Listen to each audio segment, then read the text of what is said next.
我该怎么聊天津呢？这真的是一件很头疼的事。我在北京待了这么多年，去天津的次数一个手都数得过来。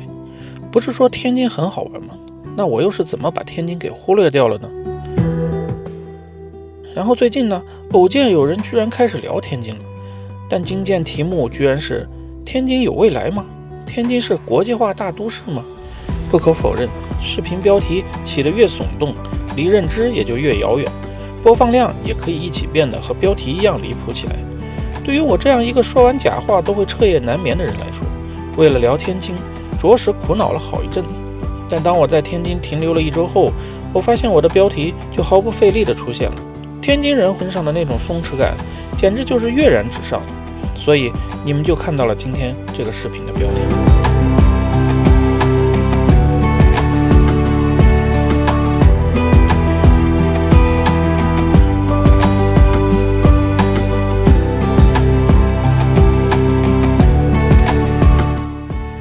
在聊天津之前，我觉得非常有必要帮助大家复习一下天津到底是怎么形成的。天津起源可能并不能从明朝说起，而是要从金代迁都北京说起。从这个意义上来说，天津至今都和北京形成互生关系，没有北京，自然也就不会有天津了。从元代开始，天津就形成了商船云集、漕运繁荣的景象，而到了明代，朱棣也认为这个地方非常重要，于是就有了天津卫这个名字。所以你看，从金代的军事寨到元代的漕运镇，再到明代的卫，天津从来就不是一座普通的城，它是拱卫京师的军事门户，也是因水而兴的商贸之都。海河儿女的基因里既有君臣的铁血，也有码头的包容。甚至很奇怪，我没有从天津或者天津人身上感受到这种传承100年的商业基因，也没有感受到这座城市作为传统卫城的血性。那天津到底显出了什么气质呢？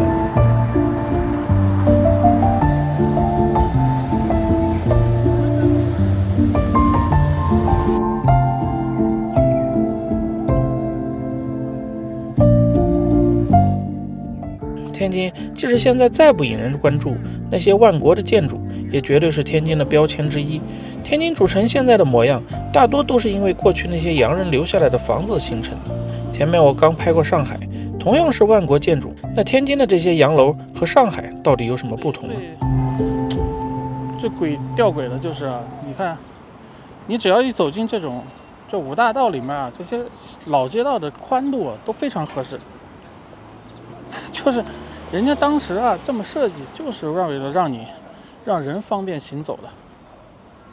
但现在呢，就你很多这个市里面外面这些街道啊，都巨宽无比，双向都有4车道、5车道的路，那你等于就只能开车呗，你走起路来去哪儿都不方便，这跟北京是一个道理。但你看上海就要好很多，而且很多南方城市就是它建的楼很高，所以它不会有这种，它街道里面啊也不会有这种大宽马路的那种感觉。北方很多人都喜欢来天津逛5大道，这里也是大多数人来天津必选的一个景点。说这里是景点，我觉得实在有些难为5大道了，因为我的确感受到的是一种冷落。这里有很多老建筑是政府机关在使用，有的就是完全给保护了起来，人们只能从外面隔着高墙参观，而不是像上海一样得到了很好的利用。也就是你除了在这条街上走走，感受一下和当年一样在这条街上走走的感觉，仅此而已。这里没有高级的西饼店，也没有西式的咖啡馆，有的是地道的天津美食。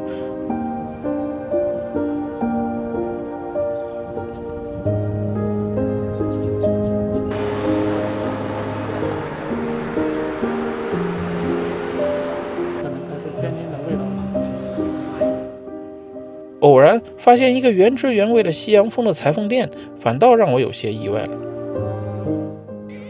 北方的春天，植物都显得有点有气无力的，必须等到盛夏了，才能看到它们本来的颜色全部释放出来。但感觉人们已经迫不及待地想要摆脱冬天带来的阴郁了。这个看起来非常普通的小公园里全是人，这还不是周末，你在这个公园里就能感受到天津的节奏了。真的喜欢你，草已经把你忘记。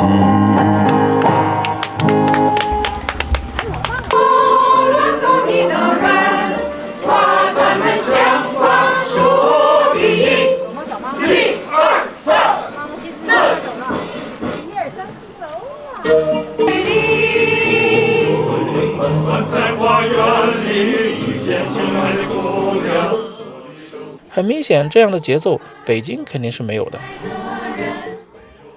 逛着逛着，我才反应过来，五大道是旅游区，正好赶上了赏海棠花的活动，又到了我最讨厌的场面了，满眼全是游客，看花就算了，看人就好了。如果你们和我一样，满世界到处跑，真的会赞叹中国的女人对拍照的执着。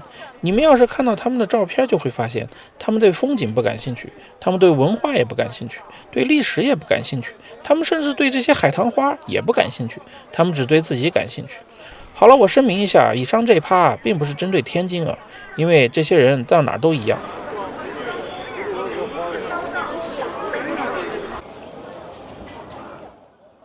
你如果问我最喜欢天津什么地方，我可能会毫不犹豫地告诉你名园。至于为什么，就是因为我每次来都会让我有一种感觉，这里才是天津的灵魂所在。这里最早是一个生于天津的苏格兰奥运冠军主持修建的体育场，曾是当年亚洲顶级的综合性体育场。而名园这个名字的寓意，人民所捐助的公共花园，这个名字和它的现在的用途就非常契合。我觉得这里有整个华北地区非常少有的一种高级感和一种松弛感的地方，而这居然和天津人身上的一种松弛感完美的匹配上了。我很难想象这里如果只是一个普通的体育场的草坪，或者这里只是一个老式的欧洲建筑，他们都无法达到现在这样的一种感觉，就是你一走进这里面就想席地而坐，这样天津的节奏就和你的节奏立刻合二为一了。我已经是第二次来这儿了，就是这个名园啊，我觉得就是天津的灵魂。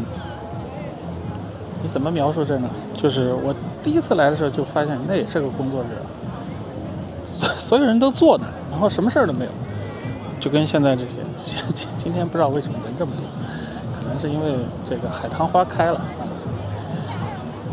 然后就坐着什么也不干，这种事情，而且不是老年人，是年轻人，就跟你在大学的那种感觉特别像。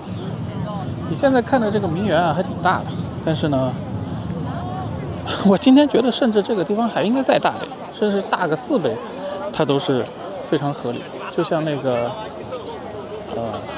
我去吉隆坡有一个广场，我忘了叫什么了，好像是什么解放广场还是什么广场，反正就特别特别大，然后所有人就坐着。我觉得这种地方你在北京怎么找呢？你找到了他也没人在这做呀，但他都在工作，这多舒服啊！坐到别的地方都不舒服。这就是我之前来名园也是这样，什么时候来名园都是一堆人坐在这儿。真的我太喜欢名园了，所以我想给名园多一些镜头。真的因为有了名园，才让我感觉天津有了能够完全抽离出华北平原那种平平无奇、干巴巴的无聊感，也让天津有了那种区别于北京的松弛感。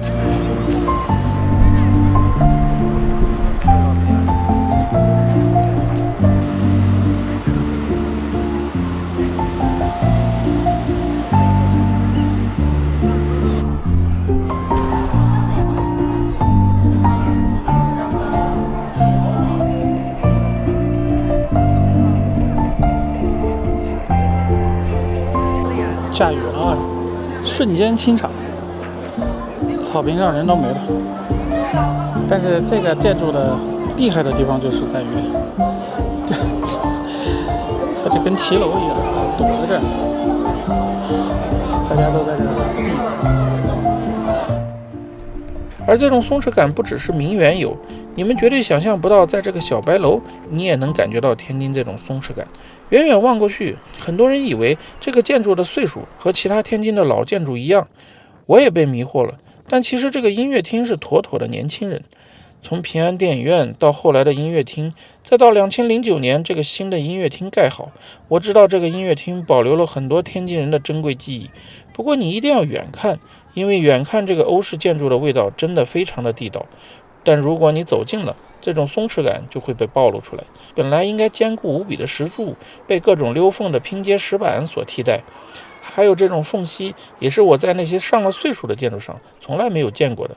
你们可能觉得我是在吐槽，但我觉得这大概就是天津的松弛感，不必那么较真。而且其实天津到处都有这种你也分不清楚是不是老建筑的欧式建筑。我知道这已经是天津的风格了，但我也不否认这些建筑都仅仅是一种背景的存在，它们永远无法让我在天津真正的感受到一种欧式的生活和气氛。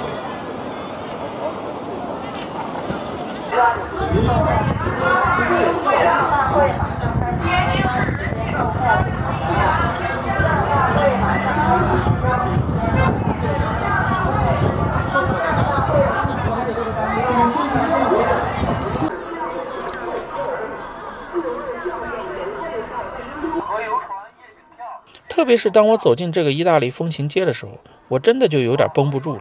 还好我去过意大利，我知道罗马和佛罗伦萨到底是什么味道。而在这个意大利风情街上，我负责任地说，你能感受到的甚至连意大利的风味都没有。而这个风味呢，甚至还不如武汉那个西班牙风情街地道。人家那可真的是没有任何早古西班牙掺和出来的新风味。而当我走进这个意大利的兵营旧址的时候，我的确对这种松弛感有点意外了。你摆这跟摆那一样。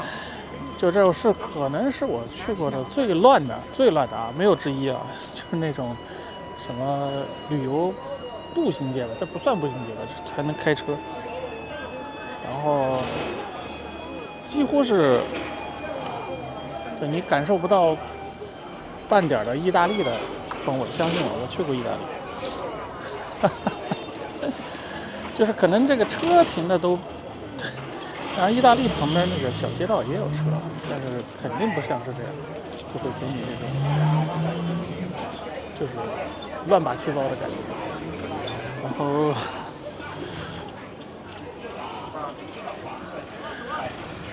我的确是对这个毫无这个言语。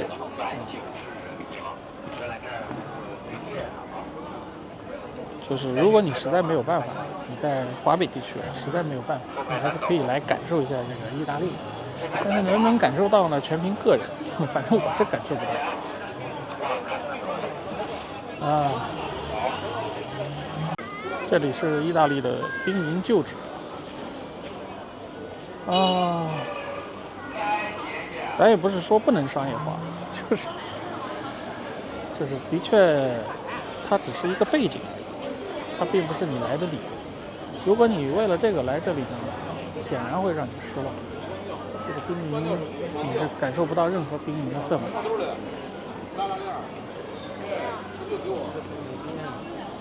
反正天津的文旅啊，我只能说这么多。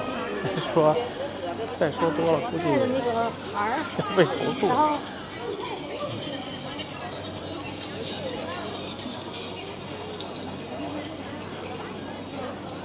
我认为这种东西它应该是保留住原来的风貌的，然后你把这些东西专门单独辟一块地方再开是合适的。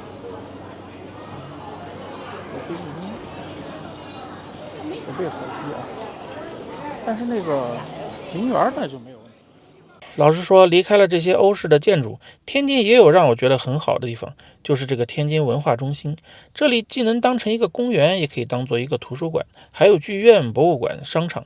反正你走在这里的时候，总有一种特别放松的感觉。这种宽广的空间和具有设计感的巨型建筑，你当然也能在别的城市里见过，但我觉得这里的建筑的作用终于不再是为了某个人居功至伟的宏大愿景，也不是为了提高某个城市的城市形象，而是真正的回归到普通人的生活中。就是这个地方，他说宏大吧，但是宏大是能让你感受到的，它不是那种特别粗制滥造的宏大，或者说高高在上的宏大。那边是天津大剧院，好像是。哎呀，这个地方确实让你感觉挺高级的。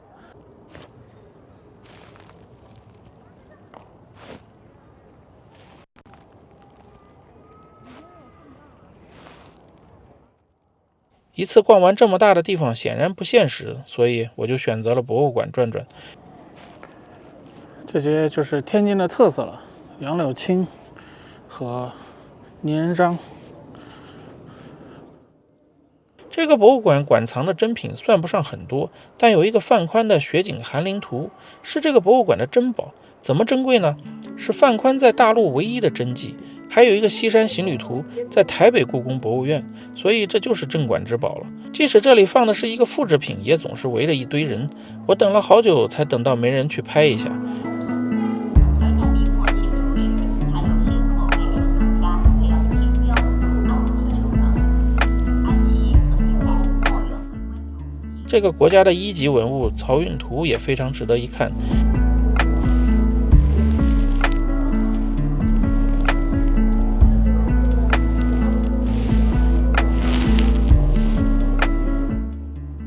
这个博物馆里面还把早年天津的一些生活场景都给复刻出来了，我觉得也是一个比较能够感受当年天津卫繁荣的一个地方。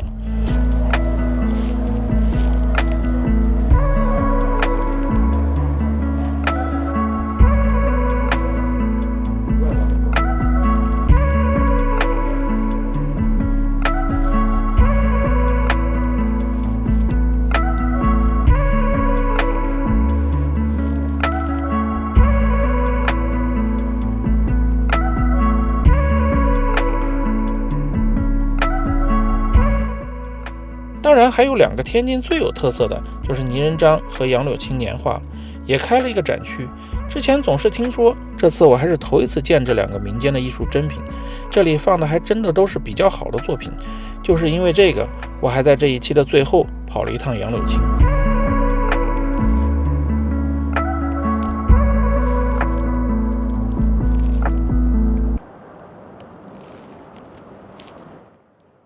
人们来天津的理由，可能是因为这里有各国建筑，但本质上，天津的生活才是大家来天津的原因。吃大概就是这个最重要的理由之一。我早上误打误撞地跑到了东南角找早市，然后发现走错了。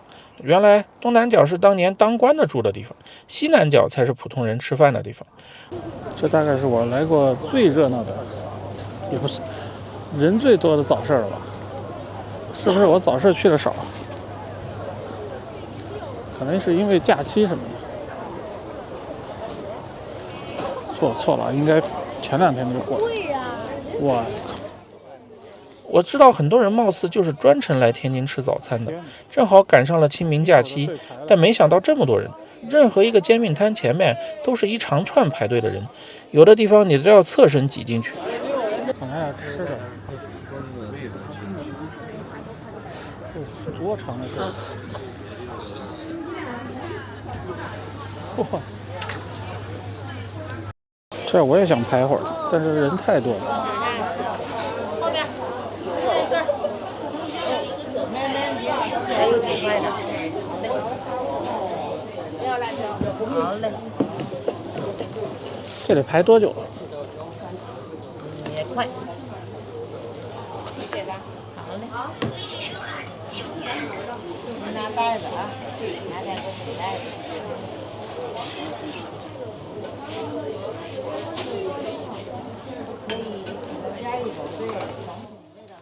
为了来这个西南角，我也早上空着肚子就来了。太久没有吃煎饼了，没办法，排队吧。为了这个煎饼果子，我在这里排了快1个小时的队伍了。我奉劝大家还是不要过节来这里吧。当然，过节可能去哪儿都躲不过这么多人。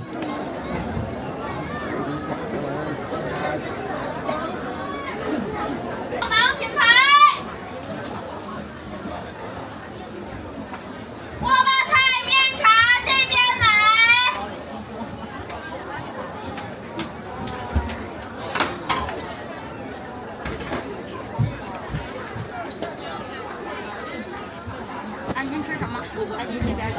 啊2个果子，2个煎饼果子，就是一个10元的，一个15的。啊，行。然后再一个锅巴菜。一个12的，一个15的。不是，一个10元的，一个15的。然后再来一个锅巴菜，然后再来2个那个卷圈。单卷圈还是加大饼？加饼吗？卷圈？不加饼，只要卷圈。32是吧？来吧。天哪，我这是排了将近1个小时，这2个东西，然后现在还找不到地方吃呢，没有坐的地方。而且这里的吃的真的是不贵，我买了这个巨无霸煎饼，好像我还从来没有吃过这么大的煎饼，才15块钱。我又买了一碗茶汤，也才10块钱。这2个吃下去，我1天的饭量都满了，感觉一家3口人来吃，100块钱就能摸着肚子回去了。这个西南角的早市已经存在了100年了，还好天津有这样相当地道的地方，都是地道的天津小吃，感觉再搞个10年8年也能申请个非物质文化遗产。你们都知道，有些城市已经变大变强，然后异化到这些普通人喜欢的地方都消失了。所以在我看来，天津在这种烟火气方面真的非常珍贵。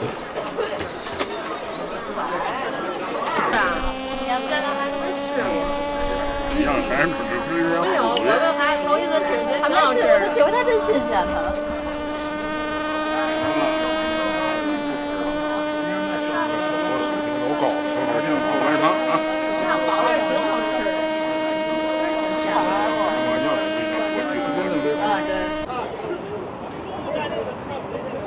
你看这么多人等着人看跳水，说好的2点，现在都3点多，快结束了。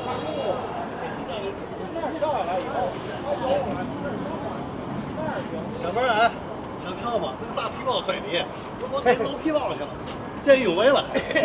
那个大皮包里搁泡沫泡去了，他跳完，我就捞那包去。你看，这可能有叔叔来管理了。现在来看，天津大爷们跳水也变成了天津热门项目。但问题是，我来的时间正好清明节，然后就变成这样了。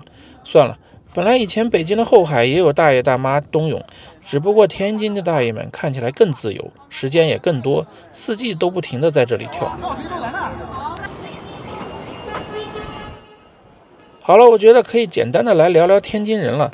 作为一个第三方视角去看，本质上天津人和北京人没有多大的差别。所谓京片子和魏嘴子，在一个外地人看起来，除了口音有点不一样，都是爱贫、爱逗闷子、爱玩。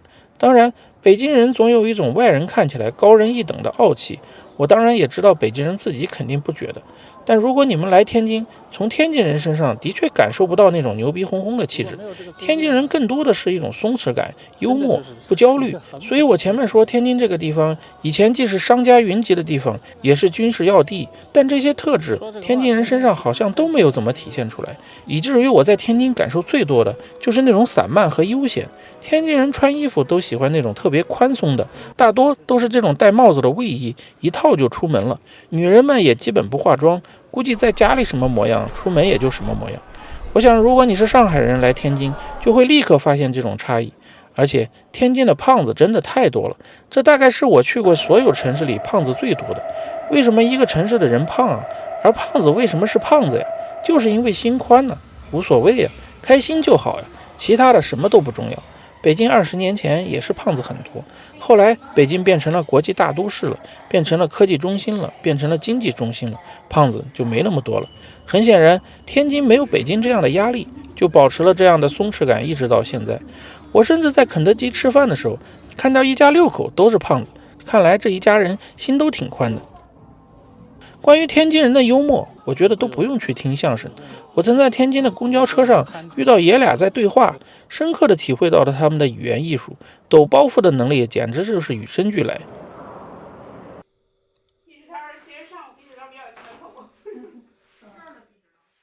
而为了刚才的杨柳青的年画，我专程跑了一趟杨柳青古镇。是不是人到了中登这个阶段，就对那种传统文化开始感兴趣了？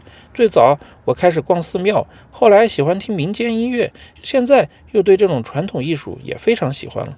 而且对这种越是没人关心的文化，就越是上心。老话说了，先有杨柳青，后有天津卫，所以这里在天津的地位你们自己品。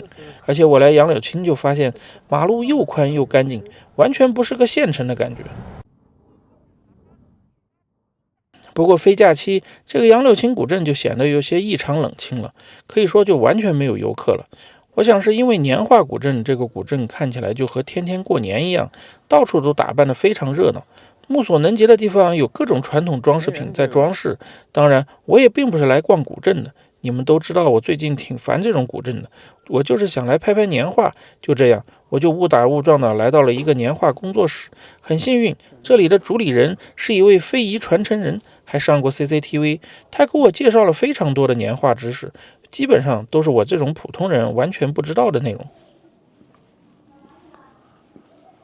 传播了全国各地，甚至世界各地。我们全国的这个年画，它都叫非遗，叫国家级非遗。其中呢，4大年画，这4大年画分别指的是哪呢？杨柳青、桃花坞、绵竹，还有潍坊。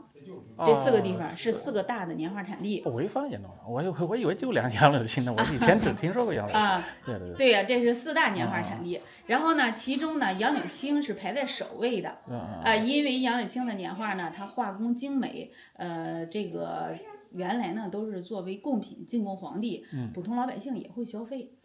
贴门神这个习俗啊，唐朝的时候是官府贴。老百姓不贴，但是到了唐朝以后，他经历了一个战乱，藩镇割据，安史之乱，最后呢，就是到了5代十国，最后又到了宋，就是在这个过程中哈，中原这边啊，他其实遭受了很多长达很长时间的这么一个战乱时期，老百姓呢民不聊生，在这个过程中呢，老百姓对于安全感的一种需求，所以说呢，在那个时期逐渐的形成了贴门神的这种习俗。到了宋朝的时候，已经就是家家户户贴门神，门上贴的是文门神。然后呢，武门神是镇宅辟邪的，文门神呢是迎福纳祥、提升文运的。那边那个就是文门神那边那个就那俩那个是文门神。这2个啊？对。哎，我只看过人家贴那2位武门神，没看有看过贴文门神。这确实很少啊。文门神是迎福纳祥、提升文运的。这个不是贴门口对吧？这一般会贴的别的。贴的有大门，有二门，还有服务门。你像我们这个院子你看这2个画，一个叫那个叫引福归堂，这个叫恨福来迟，也叫福在眼前。它你看这个钟它有钟馗会有迎福纳祥的这个说法吗？是啊，我以为只是那个驱魔，对，没有驱邪什么的。它为什么有这个符呢？你看它这上面，你看这上面它拿剑对着一个蝙蝠，那边也有一只蝙蝠。然后这个钟馗和这个福呢，它俩是一对 CP。这个是福星，这个是寿星，这个是禄星。然后呢，这个寿星和禄星这俩很好辨识，但是这个福星好像是就是略显低调，是不是？然后呢，但是呢，这个福星啊，它有一个特别好的地方，你看这个叫什么？这是什么？芭蕉扇。这是扇子，对不对？福星为什么要拿一把扇子呢？不知道。因为古人认为福从善中来，善良的善，哦，我们这个扇子是取它的谐音，哎，你这个积善成福，哦，哎，说的就是这个意思。哎，然后怎么我到你这儿我特别没文化了？我赶紧，这真挺好的。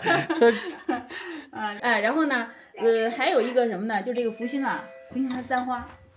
这个簪花这个事情，哦，这儿是吧？就这，对啊，对，还你我没注意的啊。这个福星簪花，因为杨柳青年画里边所有的年画里边，这个福星它都是簪花的，就是这个簪花，这个也是可以讲的啊。就是这个什么意思呢？就是说，簪花呀，它是男人簪花，在宋朝的时候特别流行，宋朝以后就没有人簪花了。啊，这里边有一个历史渊源小故事。然后呢，这个宋朝的时候，这个宋徽宗很喜欢簪花，他举行宫廷宴会的时候，那个邀请谁，他就赐花。然后呢，这个当时那个人来的时候带上花，然后那个侍卫就不会拦他。然后呢，还有一个就是咱们这个《水浒传》里边有一个，就是那里边那些英雄人物也都非常喜欢簪花，其中有的人的外号就叫一枝花蔡庆、浪子燕青，是不是？他们那个都会簪花，真是啊，以前没注意啊。所以说呢，这个宋朝的时候，簪花是男人簪花非常流行。就是说，这个画里边哈，就是为什么要着重要挖掘一下这个簪花这个习俗？因为什么呢？跟杨柳青年画的历史有关系。我们杨柳青年画呢，就是说它的起源呢，这个现在推断呢，它是从这个怎么来的这个年画？这个是宋徽宗的那个宣和画院。跟他有联系。为什么有联系呢？是因为我知道他那个花园。对对对，就是说杨柳青年画它的起点就非常高，就非常高，因为什么呢？就是靖康之难的时候，对，这个那个是他们把他们这个皇室成员都带到那个北方去了，对，带到北方。然后呢，当时呢，宋朝的时候，杨柳青属于是宋和辽的边界。是宋和辽的边界，对，你知道吗？燕云16州归了北方这个少数民族，然后呢，我那个燕云16州指的就是什么呢？指的现在的北京就是古幽州，对，然后呢，蓟县就是蓟州，对，然后那个这青个州，青州就现在对呀，就是它这沿线，我们当时就是杨柳青这儿，它就属于是宋和辽的一个边界，然后呢，那些个宫廷画师也是给一气儿给带到北国去，但是呢，这些人在走的这个过程中，走到杨柳青这个地方，一个是到了国边了，另一个什么呢？这个地方风景优美对，然后呢，这个水多，然后呢，荷花多，当时呢，好多人就想留着就逃跑了。逃跑了以后散落到民间，他们又不会别的手艺，那他们只会画画，就等于他那些画师就流落到对，所以说呢，他们当时呢就画一些什么呢？画一些这个门神啊、寿星啊、财神这些，然后到过年的时候出去卖。然后呢，这个文化呢，逐渐就留在这儿了，种子了。对，等于是有点算是这个杨柳青的考古吧，就是就回溯到当年是怎么，那就有点早了，我以为就是清朝那会儿。没有，他你这一说就是从宋，对，然后就是说。这个杨柳青年画，它的血统从它的这个诞生的那一天起，它就不是一般地方的年画你像其他地方的年画呢，它可能都是农民画的，比较拙朴，但是我们这个带有一定的贵气。你这是宫廷基因呗？对呀，是吧？是啊，所以说呢，这个你看这个画，当时有可能就是宋朝的宫廷画师画的，画完了以后呢，当地老百姓可能只会临摹，那我就世世代代这样画了，因为宋朝的人他就流行簪画。到了宋朝以后，因为宋徽宗他是一个亡国之君，所以宋徽宗喜欢的东西，后世的帝王都不喜欢，就是这个簪花这个事情，后边就没有人在做这个事了，认为是败相。但是现在老百姓又特别喜欢宋徽宗因为他这个艺术对特别高对。所以说呢，一个人总是有多面的。这是生错时代了，不该当皇上是吧？当一个画家那就是顶级的，对吧？经他这么一介绍，年画的文化感一下就在我脑子里多了好几个层次。果然是非遗传承人，真的能感受到他们对这种艺术形式的感情。如果不是来天津，我可能也完全想不起杨柳青的年画。这时候我在想，年画这种民间艺术，在这个年味越来越淡、生活资料极大丰富的年代，生活节奏越来越快的年代，人们为什么还会关注年画呢？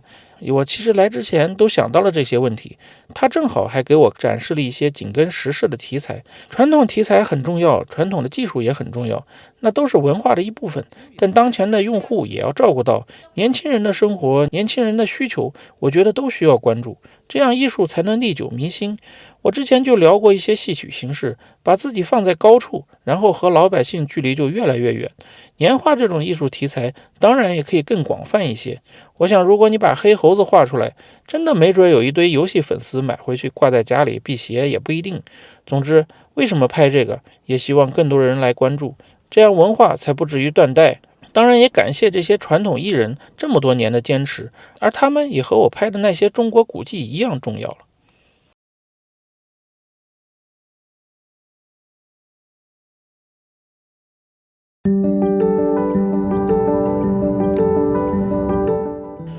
好了，又到了最后了。听说117大厦已经开始复工了，而且是央企重新进行投资的，说是已经找好了入驻的企业，他们准备用117大厦继续带动周边死水一般的地产。我不知道这个大楼未来会如何，但至少说明还有人看好天津吧。你们看我拍了天津和滨海新区，是不是以为我对天津的评价不高？我一开始也觉得天津现在是不是已经没有那么大的吸引力了，而且在过去几年天津的人口一直在减少，但去年好像这种情况已经开始改观了。而我得出的结论也是，天津过去一直在被北京虹吸，因为北京有着自己强大的经济优势，但现在好像这种优势正在减少，而且在我能看到的有限的未来，这种趋势并不会有多大的变化。但天津呢？天津的优势是什么？天津有生活呀！为啥老郭要从北京搬回天津啊？据说就是为了那一口忘不掉的早餐。这个我是相信的。在北京你能吃什么？711、便利蜂，还是麦当劳，还是早就消失了的移动煎饼车？当然也不只是为这些地道的美食。北京那种昂贵拥挤又得不到幸福感的生活，我不相信是所有待在北京的人为之奋斗的。而北京的那些文娱生活，商场、公园、博物馆、剧院、酒吧、咖啡馆，有哪个是天津没有的呢？我倒是觉得天津的名园、文化中心、海洋博物馆、五大道，这些北京可都没有。而我觉得可能这些都不重要，真正重要的就是我今天视频的主题，就是那种不焦虑和松弛感。天津人好像从来没有争取过什么，天津人给人的感觉就是玩闹的，他们不会为一些细枝末节的事儿弄得急赤白脸，遇到生气的事儿就用幽默一笔带过。天津能不能办什么运动会，能不能办什么 G1、G2、G100会议根本无所谓，是不是 GDP 前10，天津人也毫不在意，别人怎么评价天津都不太纠结，所以大爷们才能这么放松的在海河里跳水。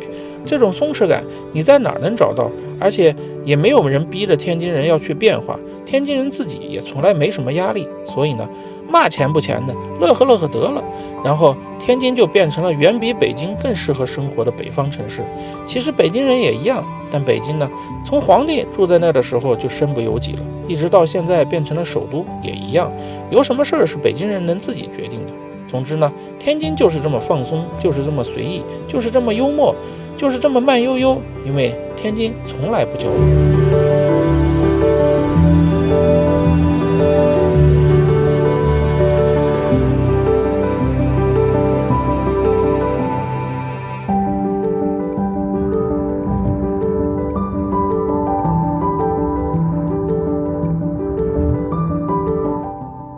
关于滨海新区的那期内容啊，你们要是看不到了，就只能自己想办法了，我也没有办法。